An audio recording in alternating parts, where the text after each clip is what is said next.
Damos inicio a esta mesa de diálogo titulada Profesionalismo y profesionalización del docente como parte de las actividades de la asignatura que lleva por nombre Actores sociales y problemas socioeducativos, perteneciente al programa de doctorado en educación de la Universidad Juárez Autónoma de Tabasco. Para continuar, voy a dar la bienvenida presentando a cada uno de los integrantes de la mesa, a los cuales mencionaré a continuación. La maestra Laura Ron González, bienvenida. El maestro Eduardo Víctor Ramos, bienvenido. Gracias. La maestra Guadalupe Cristel Hernández Jiménez, un gusto. Gracias. Y por último, el maestro Kevin Santiago Domínguez. Gracias. Por último, una servidora, Crisania Sánchez Gómez, quien fungirá como la moderadora de esta mesa de diálogo. Quiero empezar haciendo alusión a los dos autores que se van a retomar en esta mesa, los cuales son Luz Helena Galván Lafarga con su obra Derecho a la Educación y Carlos Ornelas, quienes contemplan algunos aspectos importantes sobre las cualidades del docente como profesional de la educación y el surgimiento de la iniciativa hacia su profesionalización como sujeto del sistema educativo mexicano. El recorrido de estas lecturas presenta críticas a un sistema que ha alejado al docente de una figura inspiradora para acercarlo a un trabajador sindical, pero también recupera con fuerza grandes aportaciones al rescate de su mejora para beneficio individual y colectivo a través de las distintas ideologías en la historia política de México. Es importante entonces diferenciar ambos conceptos para la práctica de esta mesa, teniendo en cuenta una distinción general sobre profesionalismo y sobre profesionalización, sobre la cual vamos a estar dialogando en algunos puntos.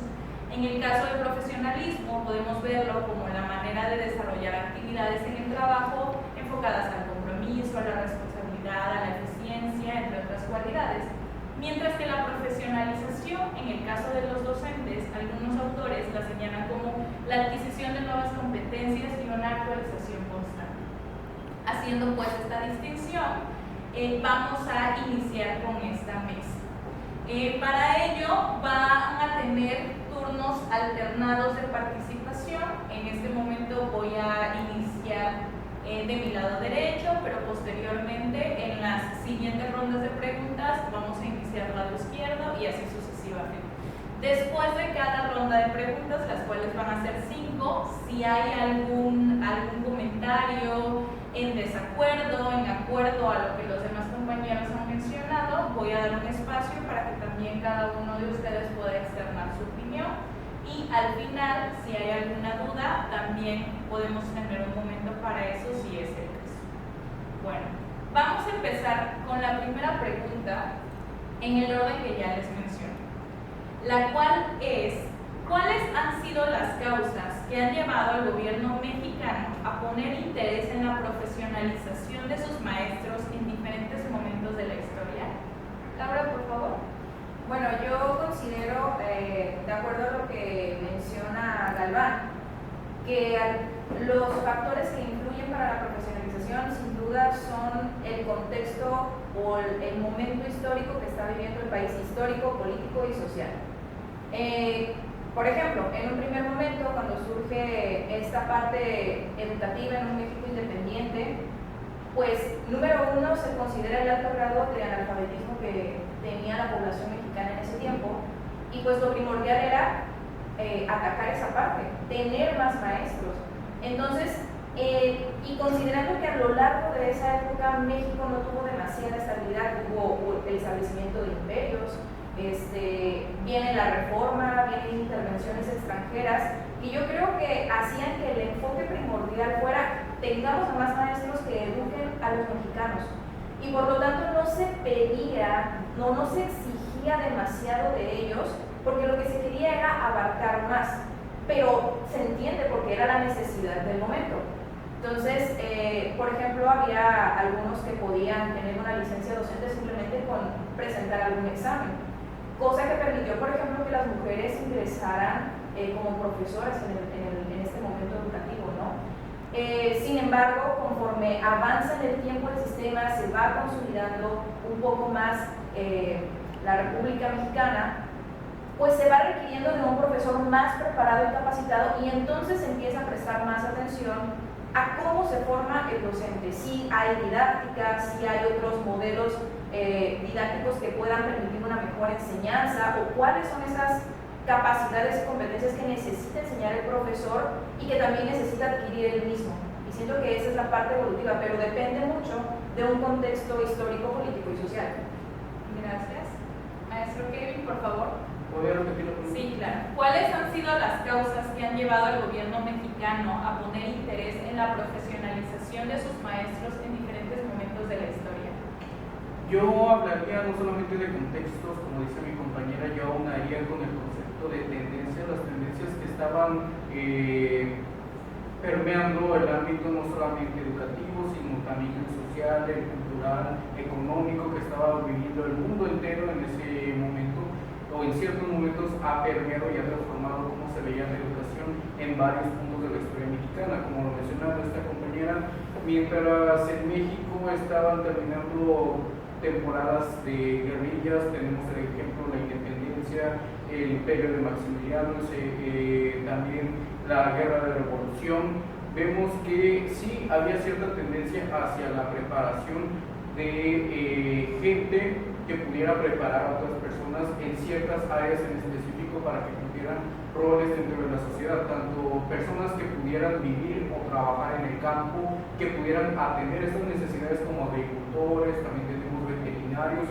en las minerías también, mientras hubiera personas que lograran alfabetizar a estas personas que cumplirían un rol social, estaba el interés de la sociedad, pero cuando ya ese fin comenzó a lograrse, se buscó una especialización de la profesionalización del magisterio. Entonces, yo considero que estas tendencias fueron haciendo más rigurosa la búsqueda de estos docentes cada vez más, hasta que el día de hoy la profesionalización ya no solamente busca personas que tengan los conocimientos, sino que tengan las maneras, las herramientas que puedan transmitir los conocimientos de unas maneras disruptivas hacia el pueblo mexicano.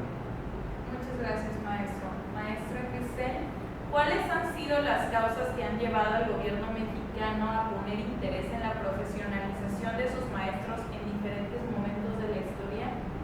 Si nos remontamos a la época de 1900 y cuando estaba Jaime Torres Bodet, que pues, ha reconocido la importancia de la formación profesional de los maestros para la mejora de la calidad de la educación en México.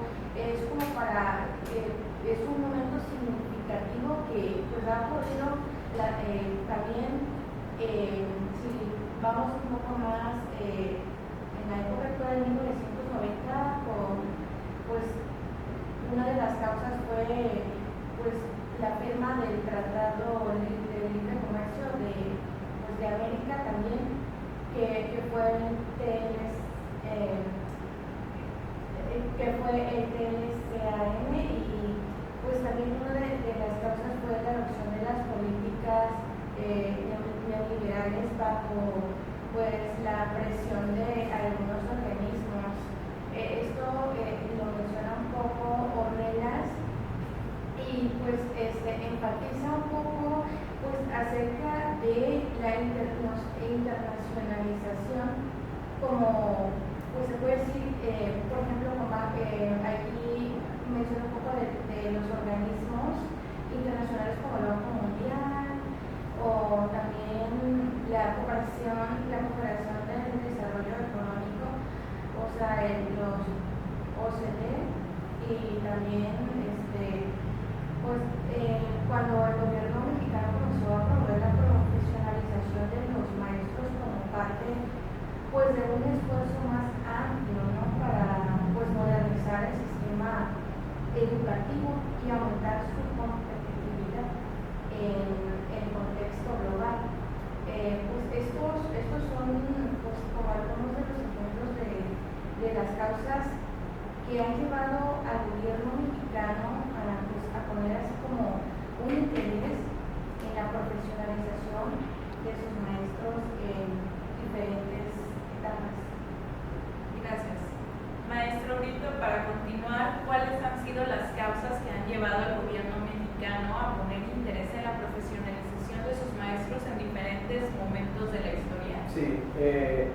La educación en México históricamente se ha enmarcado en la lucha social, en la lucha de grandes pensadores a través del tiempo. Eso ha sido una ventaja en la historia de México que, digamos, difícilmente no hay un filósofo que haya surgido en una época determinada en la historia de México. ¿Qué causas van a ser? Bueno, pues las causas enmarcadas por las causas sociales. En un primer momento, la lucha por la alfabetización del país. En un segundo momento, por la democratización de la educación. ¿Para qué? Para que la gente de escasos recursos tenga acceso a la educación primaria, después acceso a la educación secundaria, después acceso a la educación de preparatoria y así en adelante. ¿Cómo? Pues desprendiéndola de estos poderes oligárquicos como son la Iglesia. Posteriormente, estas ideas ya marcadas por lo social quizás se alejan un poco, particularmente en el periodo neoliberal, pero ya en la actualidad yo pienso que se está recuperando otra vez estas intenciones de causa social y a lo mejor un poco el interés en la actualidad principalmente se encuentra en la dignificación del docente como laborante, como trabajador que impulsa de alguna manera la lucha por la democratización de una sociedad, ya no solamente de lo educativo, sino de una sociedad más parcial, una sociedad inclusiva, equitativa, ¿no? Entonces yo creo que por ahí van algunas de las causas. Actualmente diría que es esta, la de dignificar la profesión del docente y no solo eso, sino con miras hacia la democratización de una sociedad mucho más incluyente. Gracias. ¿Alguno de los participantes quisiera comentar algo sobre la mención de los compañeros? Yo solamente desde mi perspectiva, yo creo que varios puntos de la historia mexicana no han tenido este enfoque social en cuanto a la profesionalización del docente, sino un poco más de tinte económico, porque sí, se busca el desarrollo y siempre varios de los planes educativos nacientes en la creación del magisterio sí se buscaba el concepto de desarrollo, pero se tenían bastantes tintes económicos, mercantilistas y de preparación de las personas, y no tanto por una inclusión y desarrollo social, que eso ya vino hace apenas un siglo, cuando antes, en los inicios del sistema educativo mexicano, o las primeras bases, creo que era más por cómo generar ingresos y riqueza nacional para poder ser competitivos, y después ya vino ese lado social, desde mi punto de vista. Muchas gracias, maestro. Y vamos a relacionar esto que acaba de comentar con la siguiente pregunta, puesto que en su libro Carlos Ornelas, el cual publica en el 2018, hace alusión al modelo educativo de Peña Nieto y en él presenta un análisis, puesto que en el 2017 Aprendizajes Clave fue publicado, entonces hace un análisis algo extenso acerca de algunas fallas, aciertos, debilidades, fortalezas que considera en este modelo y cuál es la perspectiva que hubo sobre la profesionalización, cuál fue la recepción social sobre este modelo. Por lo cual la siguiente pregunta sería, y voy a iniciar con el orden en que había mencionado, ahora de izquierda a derecha. Esta pregunta es para el maestro Eduardo. ¿Cuáles son las fallas y aciertos que Carlos Ornelas detecta en el modelo educativo propuesto por Peña Nieto con respecto a la búsqueda de la profesionalización del magisterio? Sí, bueno, desde mi perspectiva, los aciertos tienen que ver con la recuperación del Estado en las actividades educativas. Lo dice Ornelas en su libro, pero también lo veo desde un punto de vista de estos pactos de poder entre el gobierno y el sindicato de trabajadores de maestros, porque a ver, es el más grande de México. Entonces, desde mi punto de vista, yo creo que el acierto está ahí, en la separación precisamente del sindicato del interés educativo.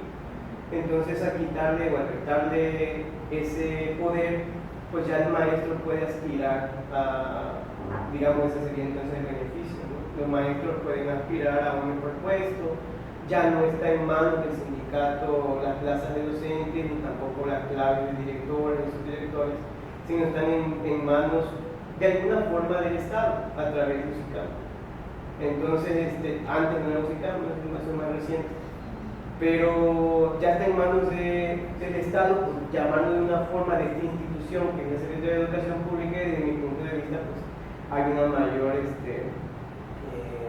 mayor facilidad de aspirar a un mejor cargo. Además, quizá por ahí algo que yo quizá no comparto, y por ahí parece que lo vi en el libro de Ornelas, que es el hecho de a lo mejor estandarizar la educación a partir de los estándares titulados por los organismos internacionales.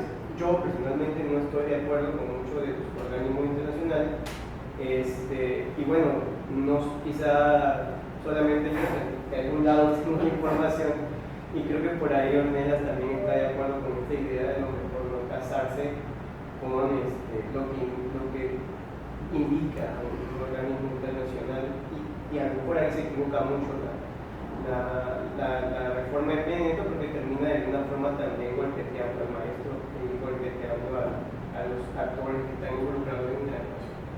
Gracias, maestro Eduardo. Maestra Cristel, repito la pregunta: ¿cuáles son las fallas y aciertos que Carlos Ornelas detecta en el modelo educativo propuesto por Peña Nieto con respecto a la búsqueda de la profesionalización del magisterio? Completando lo que dice mi compañero Vito, antes de buscar era el servicio profesional docente, y también una ventaja que había antes, o sea, la reforma de Peña Nieto justamente era que el profesor podía ser docente y, siguiendo las normativas, presentar un examen, creo que era el tercer año, porque si mal no recuerdo, el primer año era diagnóstico, el segundo era, creo que, ahora no recuerdo, el punto es que era el tercero ya cuando podías, de ser docente, el servicio podía ser supervisor. Y otro de los acentos que pues, considero que se menciona Ornelas es elevar el nivel de la profesionalización del magisterio, es como a través de pues, la implementación de algunas evaluaciones periódicas, como estaba mencionando anteriormente, y de programas de formación continua, porque en ese entonces pues, se realizaba cada año y se llevaba como un tutor, y pues se iba llevando como el portafolio de evidencias que se subiera a plataforma, ¿no? Y pues también pues que reconoce la medida pues, que podría contribuir a mejorar la calidad pues, educativa, ¿no? Y pues, la calidad de la enseñanza, garantizar pues, que los maestros cuenten con las competencias y pues las competencias necesarias, ¿no? Para enfrentar esos desafíos educativos actuales. Y una de las fallas que pues considero que menciona ahí justamente en el libro que también fue mencionado es pues el diseño e implementación de pues justamente las políticas educativas pues que ha generado como un poco de resistencia, ¿no? Ha generado un poco de resistencia y se puede decir que de desconfianza por la parte del magisterio hacia las reformas propuestas, por lo cual pues esto ha dificultado pues, la implementación efectiva. Y pues además Ornelas pues, cuestiona un poco esa parte, o sea, la orientación de las evaluaciones docentes hacia un enfoque pues más centrado, ¿no? Gracias, maestra. Maestro Kevin, ¿cuáles son las fallas y aciertos que Carlos Ornelas detecta en el modelo educativo propuesto por Peña Nieto con respecto a la búsqueda de la profesionalización del magisterio? Sí, algunas de las cosas que rescato de Ornelas es, como decía bien el compañero Brito, una mayor apertura, estructura en cuanto a procesos administrativos, educativos, pero me enfocaría más en las partes o en una de las características de de su reforma educativa que más dio de qué hablar en su sexenio, y es uno que rescato de la compañera en cuanto a la evaluación docente.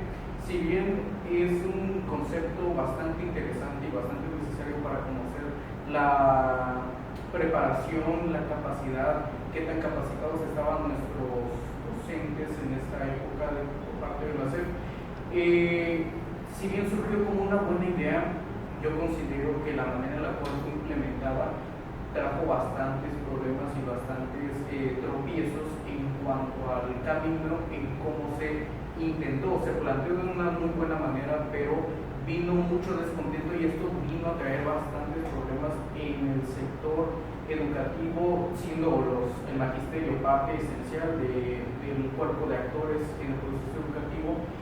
Tener este descontento, y según tengo entendido había ciertos ultimátums en esta época en la cual el docente que no cumpliera con estas normativas o con estas evaluaciones de una manera satisfactoria podría incluso poner en riesgo su permanencia, ¿no? Su plaza incluso, o sus contratos. Entonces la manera en la cual se hizo parecía perder el enfoque en la mejora de la profesionalización y de la enseñanza, y más bien se empezó a ver como como decía el compañero, una lucha de poderes. Y bien, eso unado a una política en la cual el docente era un poco más, perdía un poquito más su libertad, podría decir yo, en cuanto a cómo se tenía que enseñar, sobre todo en la parte de evaluativa hacia el alumno. Se mantenía ciertos estándares alineados a lo que decían organismos como la OCDE y el Banco Mundial, y no se tenía este énfasis en la parte cognitiva del alumno. Gracias, maestro. Y para terminar, ¿cuáles son las fallas, maestra Laura, y aciertos que Carlos Ornelas detecta en el modelo educativo propuesto por Peña Nieto con respecto a la búsqueda de la profesionalización del magisterio? Creo que se ha hablado bastante de los aciertos, pero me gustaría tocar un poquito algunos desaciertos. Al revelar un poco estas tradiciones que se traían del sindicato, de la forma en la que se llevaba el magisterio en ese tiempo, pues creo que el desacierto fue la manera de presentar la política, la manera también de tal vez involucrar al maestro, porque pareciera más que lo dejaba al desnudo diciendo pues es que es culpa de ellos que no están preparados para realizarlo. Incluso creo que, no con palabras exactas, pero sí lo menciona Ornelas, algunos dichos de algunos políticos respecto a la reforma, que prácticamente era eso: nosotros estamos haciendo las cosas bien como secretaría, pero entonces los maestros son los que están haciendo mal su trabajo. Entonces no puedes echarte tampoco a un actor importante en la educación, pero puedes echar en contra, porque entonces, ¿qué sucede? Pues el maestro siente que están desprestigiando su trabajo.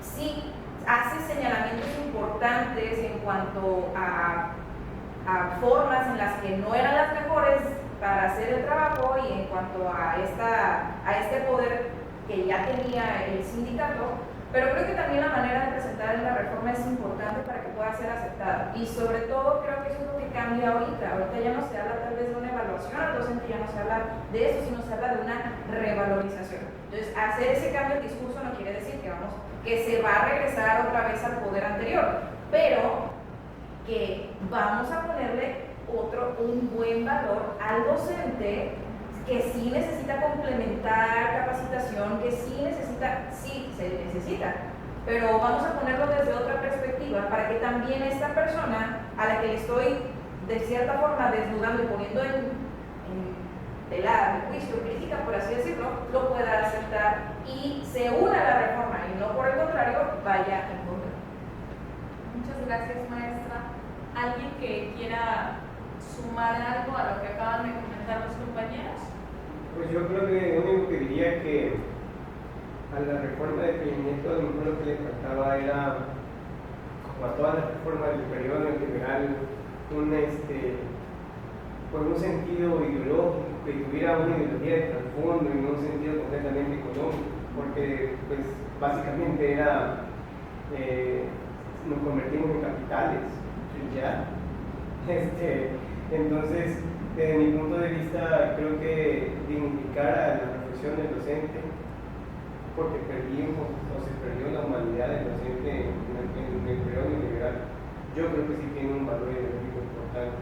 Para mí tiene un valor ideológico importante. Y es tan trascendente que yo diría que cuando el docente se queja de la nueva reforma es precisamente porque estaba súper acostumbrado a ser un capital humano de la mesa. Y ahorita pues yo creo que se saca de onda que de repente hay un modelo muy distinto. Muchas gracias. ¿Alguien más?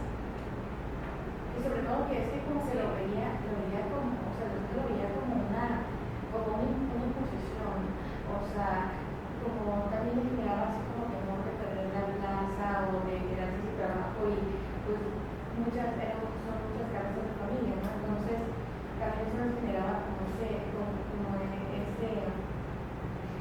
estrés o esa tensión de que tengo que pasar, como de lugar el examen, tengo que entregar mi portafolio de evidencias porque o se está perdiendo mi empleo, ¿no? Entonces también como que ahora, bueno, considero que lo que también hubiera hecho era como no tanto verlo así como forzar, sino hacerlo como un poco, cambiar un poco la dinámica, ¿no? de pues sí, o sea, ciertamente que fueran evaluados, pero no por un tema, o sea. Muchas gracias, maestra. Cristel, si pudiera hablar un poquito más fuerte para que todos pudiéramos escuchar. Y estas reflexiones nos llevan a pasar de la profesionalización como término específico al profesionalismo también docente. Y con respecto a esto, la siguiente pregunta, que va a ser para la maestra Laura, será, hablando del profesionalismo, ¿qué características de la imagen del maestro que proponían personajes como José Vasconcelos y Torres Bodet considera que se han perdido actualmente y cuáles se conservan? Bueno, para empezar tendría que ver un poquito cómo era esa perspectiva de Vasconcelos y Bodet. Ellos retoman esta parte tal vez un poquito religiosa de verlo como un misionero, un apóstol, alguien. Ya.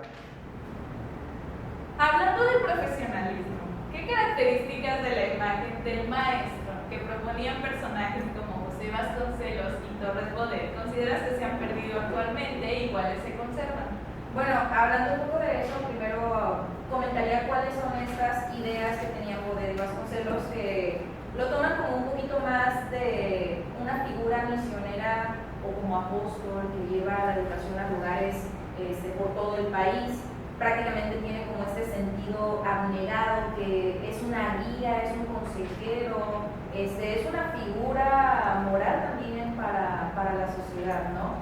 De respeto. Entonces, creo que a lo largo del tiempo, conforme han pasado también cambios sociales, cambios económicos en México, creo que sí se ha perdido un poco la motivación del maestro. Se ha cambiado, por ejemplo, en épocas como se ha mencionado antes, más de neoliberalismo. El profesor se convirtió prácticamente en una herramienta, en un capital más.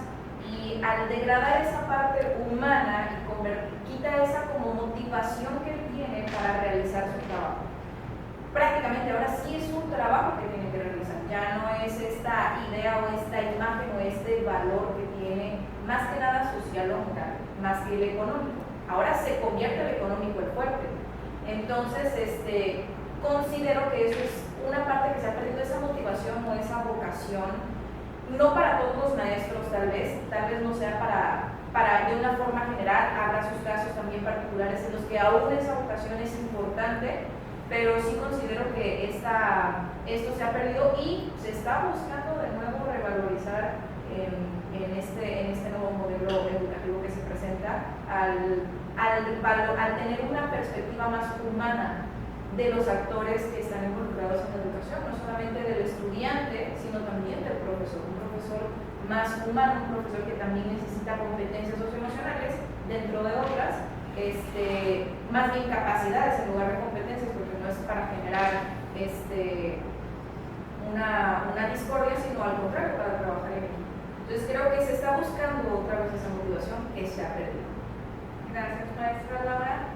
Maestro Kevin, le repito la pregunta. Hablando del profesionalismo docente, ¿qué características de la imagen del maestro que proponía José Vasconcelos, Torres Bodet, entre otros, considera que se han perdido y cuáles se conservan actualmente? Sí, el impulso, aquello que impulsaba al docente según la perspectiva de Vasconcelos y Bodet, sí tenía, como dice la compañera, una perspectiva bastante filosófica en la cual Vasconcelos hablaba del espíritu, el enaltecimiento de un ser integral que se conociese a sí mismo, que conociese su realidad y como parte de un entorno. Siento que esto es algo que se ha perdido bastante y en buena parte yo también consideraría que es culpa en buena medida de varias reformas que han transformado y destransformado al magisterio en cuanto a su manera de operar, al estar en un ir y venir en la práctica educativa, cada sexenio transformando cómo se tiene que normar la parte de la educación. Siento que ha traído varios problemas para con otros actores educativos como los padres de familia y las familias, administrativos. Entonces estos procesos de los cuales ya hemos venido hablando han hecho que el docente se estanque, diría yo, en el cual ya entre tanta fricción entre varios actores y tanta desmotivación, tanto problema, ha hecho que el docente haya perdido bastante su rol que solía tener en la sociedad según Galván a inicios del siglo pasado, en el cual él era un misionero, él era el dador de conocimiento y él era una persona responsable y de bastante valor para una comunidad junto a la figura religiosa y a la figura relacionada a la salud. El docente era de las tres personalidades en una comunidad. Hoy en día se ha perdido bastante de este rol que solía tener y es algo que ha perdido y que tristemente no continúa. Pero sí rescato otras cosas como la búsqueda del conocimiento y de querer transmitir, porque todavía los docentes si algo mantienen es estas ganas de seguir transmitiendo y construyendo el futuro del país. Gracias por los comentarios. Maestra Cristel, le pregunto, hablando del profesionalismo, ¿qué características de la imagen del maestro que proponían José Vasconcelos y Torres Bodet considera que se han perdido y cuáles se conservan actualmente?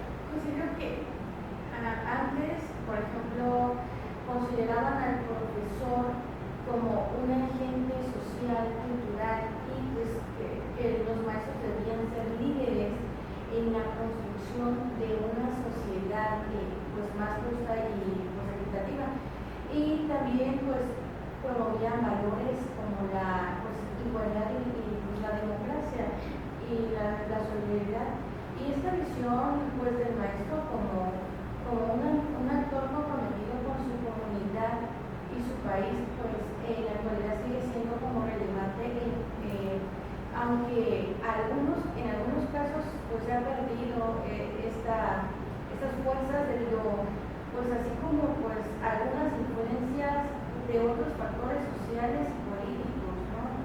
O también la a lo largo de la vida profesional. Y otra característica que proponía Vasconcelos y Torres Bodet era la idea pues, del maestro como un intelectual comprometido con la formación pues, integral de sus estudiantes, y pues consideraban que pues, los maestros debían ser así como los educadores completos, ¿no? Y capaces de cultivar tanto el intelecto como el carácter de sus alumnos, o sea, y también antes eran así como que considerados como los segundos padres de los alumnos, y así como que pues cualquier cosa en las comunidades rurales sobre todo era el profesor que iba a resolver todo, ¿no? O sea, era por ejemplo, pues lo puedes, si no puedes dar una cosa, pues corríjalo, ¿no? Y todo recaía en el profesor. Entonces, pues esta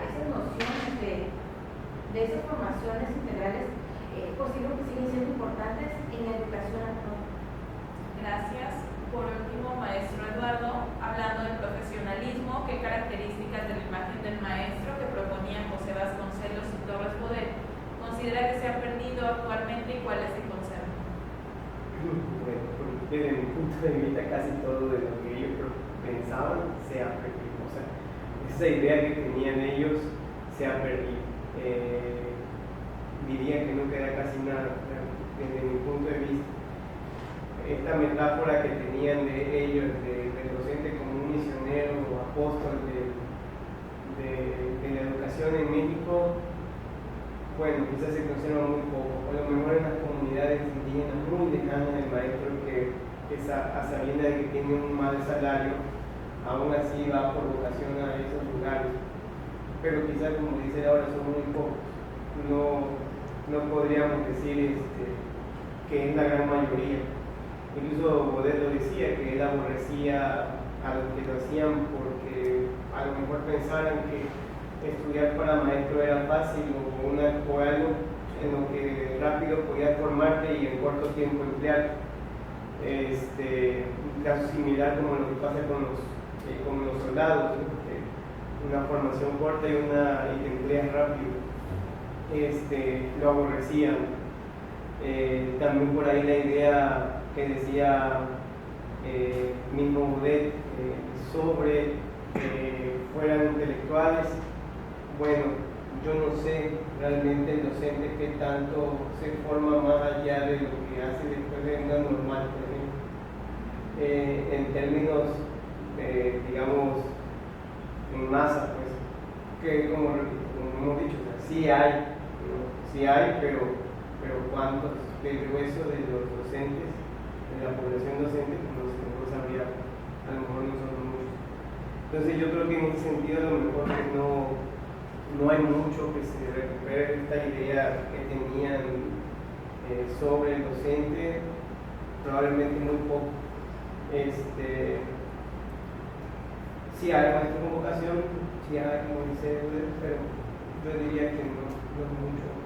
Pienso yo que no es mucho que se recupere de aquella época, a lo mejor principalmente por este hecho que hablábamos hace un rato de que somos capital para trabajar, o sea, mano de obra, que se forma en grandes cantidades, porque al final de cuentas esa era la intención de las normales desde un principio, formar maestros en mucha cantidad, pues en masa, porque hacía mucha falta.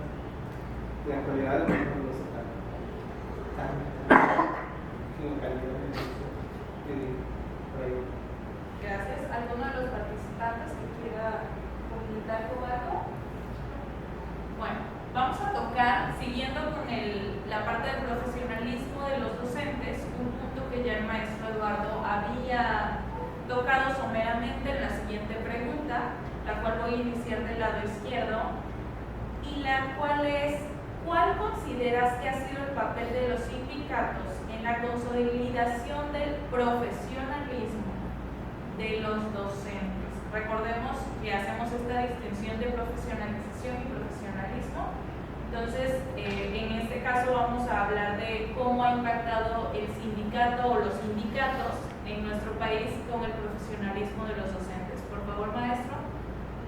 Bueno, yo pienso que el impacto no ha sido bueno del todo, particularmente por el hecho de que a lo mejor no podían acceder a lo que pueden acceder actualmente, que ya no tienen poder el sindicato.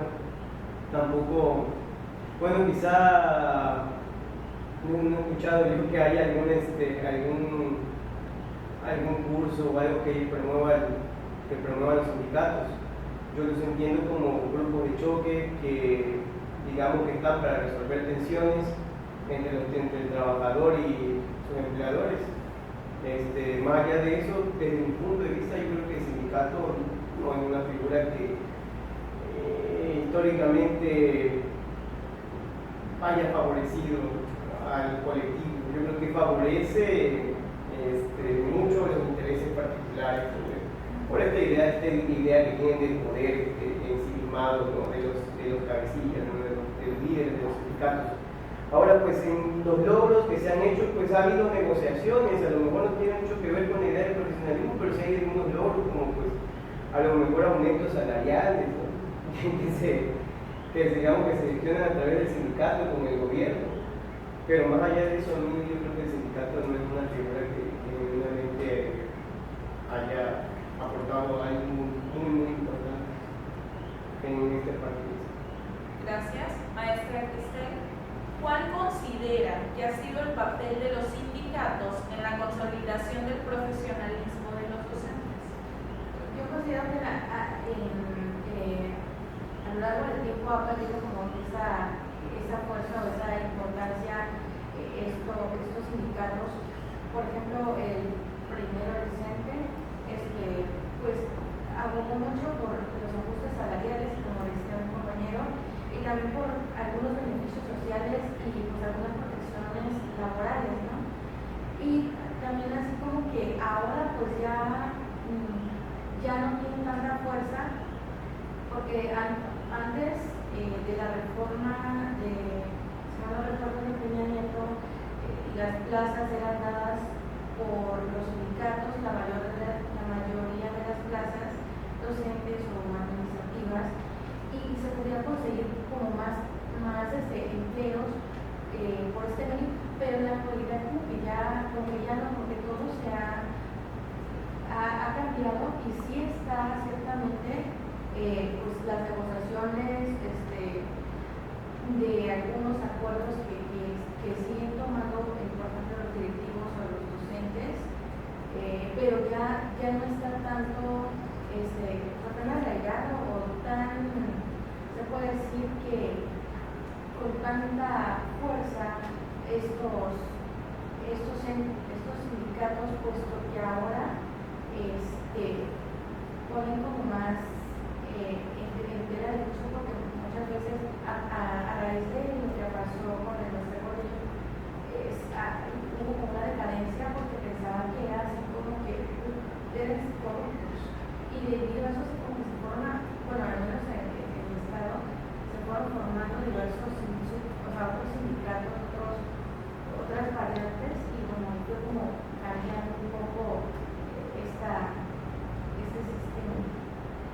Gracias, maestra. Continuamos con el maestro Kevin. ¿Cuál considera, maestro, que ha sido el papel de los sindicatos en la consolidación del profesionalismo de los docentes? ¿Cuál debería de ser su papel? Diré cuál debería de ser un puente que conecte el lado gubernamental de la federación junto con el magisterio, más en lugar de servir como un puente que conecte tanto la parte del cuerpo docente mexicano con la parte de gobierno, ha sido, como dice mi compañero de manera muy acertada, algo así como un organismo que llega a velar un poco más por los propios intereses de los líderes del sindicato más que en el cuerpo que está representando. Entonces, por eso mismo, desde que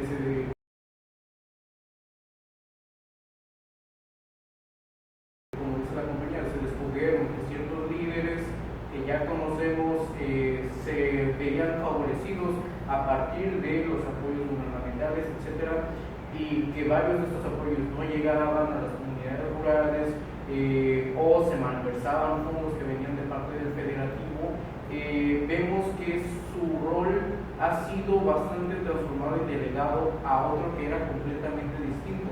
En años más recientes hemos visto que ahora se intenta que el cuerpo docente esté más preparado, y no solamente en campos de conocimiento, que sí son importantes, pero también se intenta alinear con estos conocimientos que antes no se habían planteado en planes de educación más que ahora sí, como el autoconocimiento, educación emocional, que en mi perspectiva y desde mi experiencia yo he podido ver dentro de los consejos técnicos cómo hoy en día ya se trabajan dentro de los consejos temas como la educación emocional, la inteligencia emocional, el autoconocimiento, autocuidado, tanto del docente, para que pueda lograr transmitir este tipo de conceptos que ya vienen en los planes normados desde el legislativo y que el docente debe de conocer para implementar para con los niños.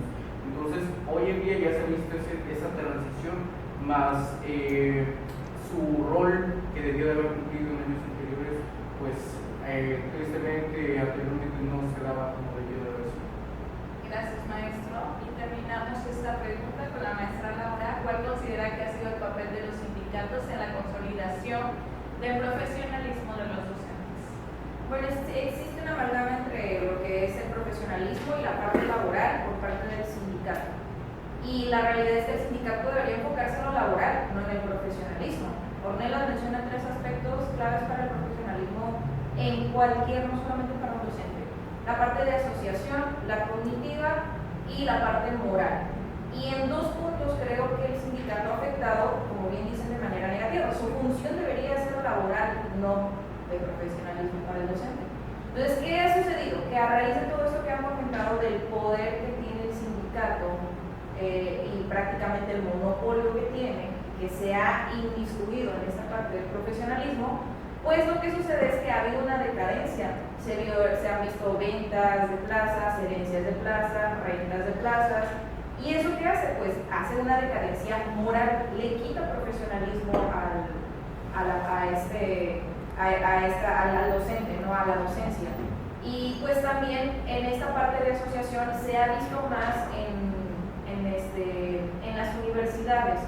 No hay colegios o no hay diálogo tanto entre pares donde puede haber un intercambio de técnicas, de metodologías, de didácticas, etc. Se ve más en las universidades porque ahí sí hay, como por ejemplo aquí en Tabasco, el Colegio de Biólogos, el Colegio de Doctores en Educación, que puede tener ese intercambio, que puede generar proyectos, que pueden hablar de esa parte especializada que tienen, pero en la parte del sector básico no, que es lo que acapara el sindicato. Y entonces, en lugar de ser una función que favorezca, yo creo que realmente está afectando de forma negativa al profesionalismo docente. ¿Lo denigra o lo degrada? Muchas gracias, maestra Laura. Y después de haber compartido acerca de estas 4 preguntas inspiradas en las reflexiones de Ornelas y Lucelena Galván, vamos a terminar con la siguiente pregunta que va más a una reflexión personal y propositiva por parte de los participantes. Inicio con la maestra Laura. ¿Qué aspectos considera que aún no se han fortalecido? Y me refiero también a lo que hoy tenemos como el modelo vigente de la nueva escuela mexicana para la mejora de la profesionalización docente en nuestro país.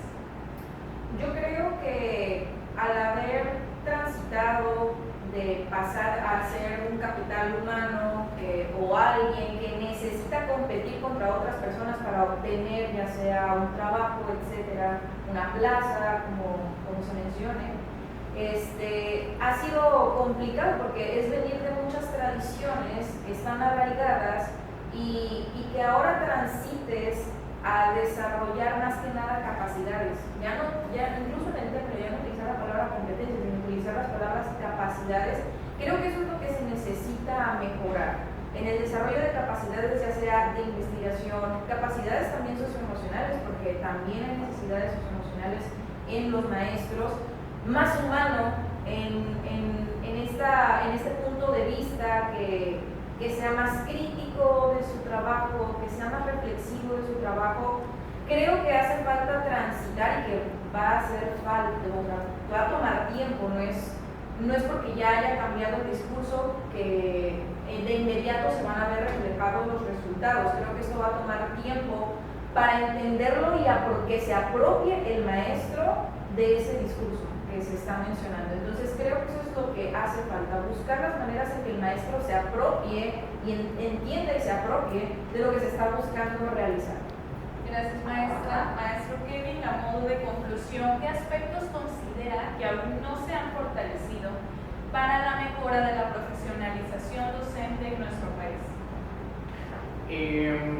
Si bien hace falta que se haga mucho en este campo de la profesionalización, hay bastante que se ha recorrido en este tema de manera positiva, como por ejemplo una mayor rigurosidad y estructura en el proceso de entrega de plazas, pero hace falta bastante más. Las legislaciones, leyes y normativas que vienen desde el legislativo acerca de cómo se lleva a cabo el proceso de enseñanza denota que el docente debe de tener conocimientos más allá de lo que se ha venido haciendo en sexenios pasados, desde una educación bastante activo-pasiva.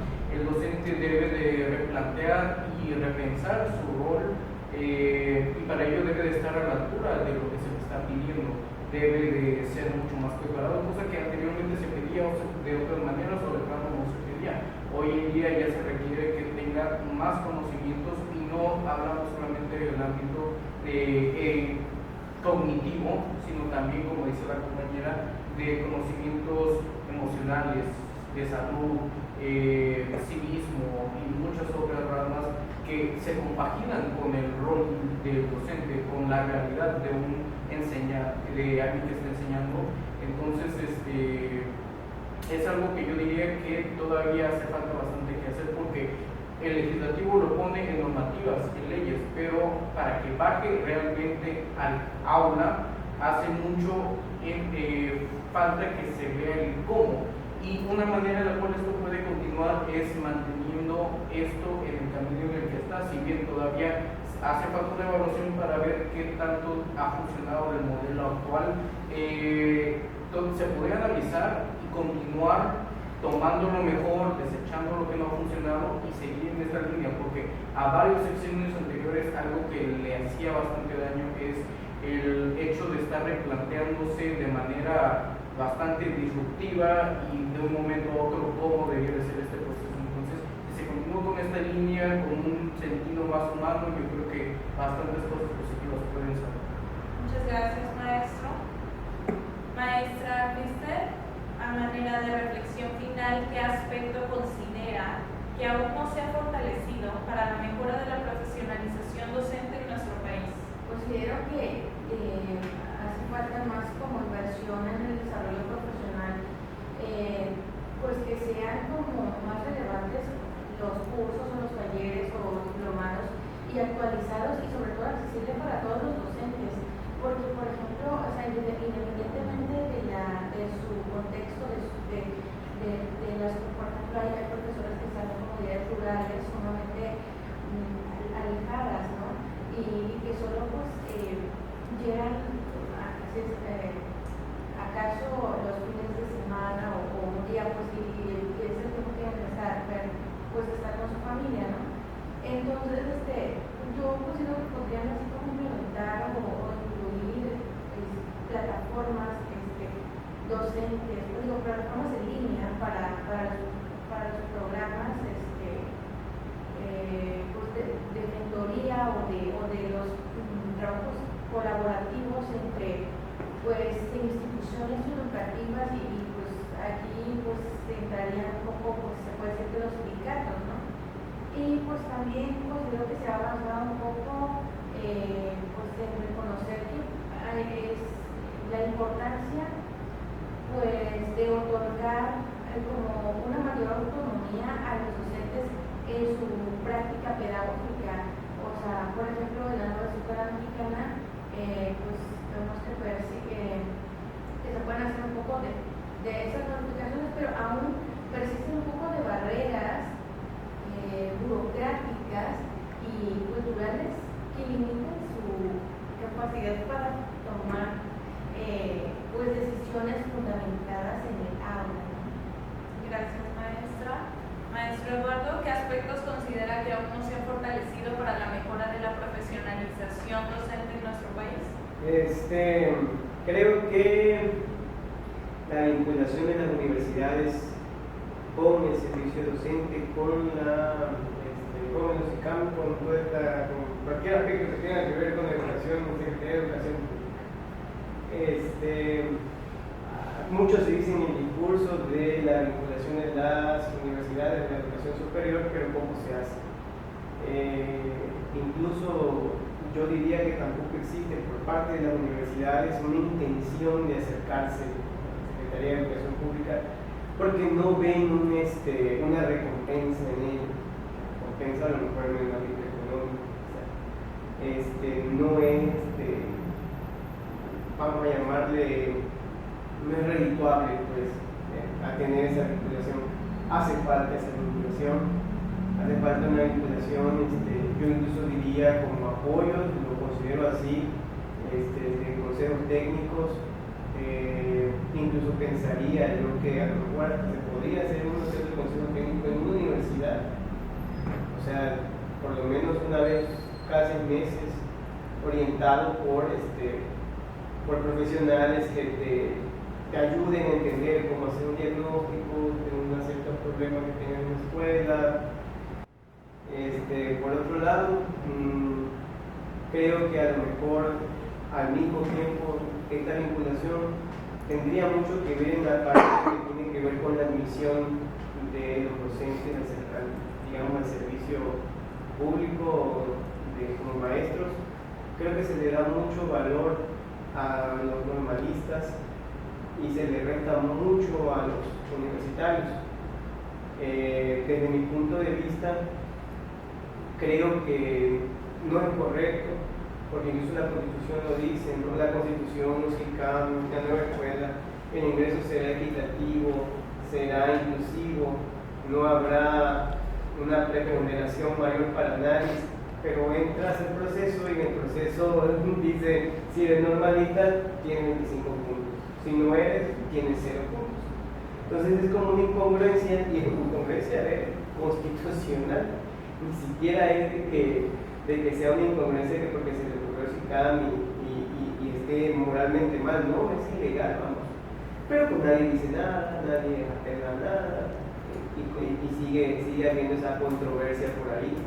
Yo creo que deben de apelar un poco más a las universidades, a entender el valor que tienen las universidades, y principalmente las universidades están asociadas al Estado como la principal universidad, como en el caso de los datos, la de Tabasco, la UB en Veracruz, la UAD y en Yucatán, que son las universidades que representan al Estado. Yo creo que hay que tomar en cuenta que a esas universidades, a sus estudiantes egresados y a los docentes que trabajan en ellas. Gracias, maestro. Y antes de cerrar esta ronda, me gustaría preguntar a los asistentes si tienen algún comentario o alguna pregunta para alguno de sus compañeros con relación a lo que se ha dicho en esta mesa. Es el momento. Solamente añadir a lo que dice el compañero, en mi experiencia docente he visto que vienen profesionales de varias universidades adaptadas a educación básica, primaria, secundarias, como parte de su red de inclusión a la sociedad, que también es un requerimiento de sus instituciones a las que colaboran, pero estoy totalmente de acuerdo en el hecho de que esto es porque algo les pide que vayan y hagan. Cuando un universitario de grado de licenciatura está haciendo su servicio social, sus prácticas profesionales, lo que tiene que hacer al ir a vincularse a una escuela, si está en el ámbito docente, lo hace porque es una normativa como parte de la institución. Cuando el docente experimentado, investigador en el área va a dar una plática a educación básica, lo hace porque es un requerimiento también de su institución, y esto no debería de ser así, en mi opinión.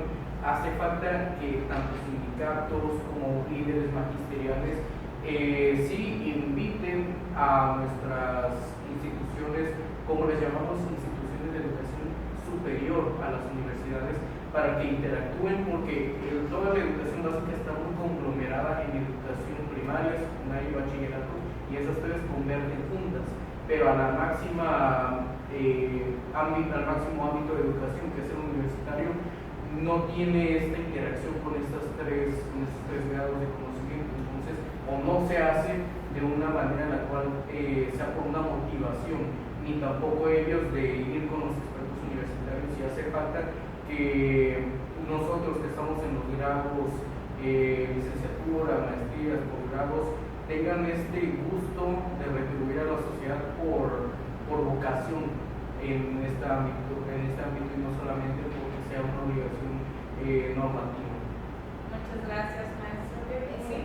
Bueno, para finalizar, considero que aún se observan algunas brechas entre las políticas diseñadas a nivel gubernamental y pues la realidad escolar, la realidad educativa, y pues considero que es necesario como fortalecer esos mecanismos de participación docente en la elaboración e implementación y pues sobre todo la evaluación de las políticas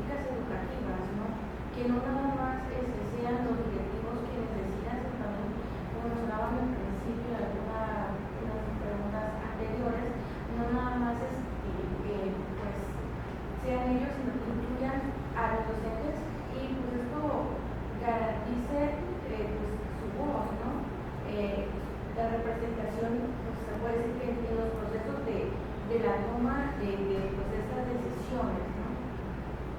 Gracias, maestra Cristel. Y para ir cerrando, me gustaría terminar con la siguiente conclusión, puesto que este tema deja abiertas muchas interrogantes sobre el ser docente y ha explorado brevemente algunas de las deficiencias que aún imperan en nuestro sistema educativo. Es momento de tomar esas áreas como oportunidades de propuestas investigativas e innovadoras para dotar a las instituciones de nuevas visiones sobre lo que es ser docente y cuál es su impacto en la escuela. Torres Bodet mencionó en uno de sus discursos que el maestro debía ser consejero de las familias, freno de las autoridades, apoyo de los débiles y mensajero auténtico de la patria. Por otro lado, el gobierno actual ha buscado revitalizar su figura como eje fundamental, pero haciendo partícipes y corresponsables a los demás actores sociales en la labor educativa. Ambas visiones distan, pero se unen en algunos puntos, ya que el contexto cambia y las necesidades también. Es pues el momento de replantearse qué simboliza el ser maestro y qué se necesita para hacerlo en nuestra actualidad. Agradezco su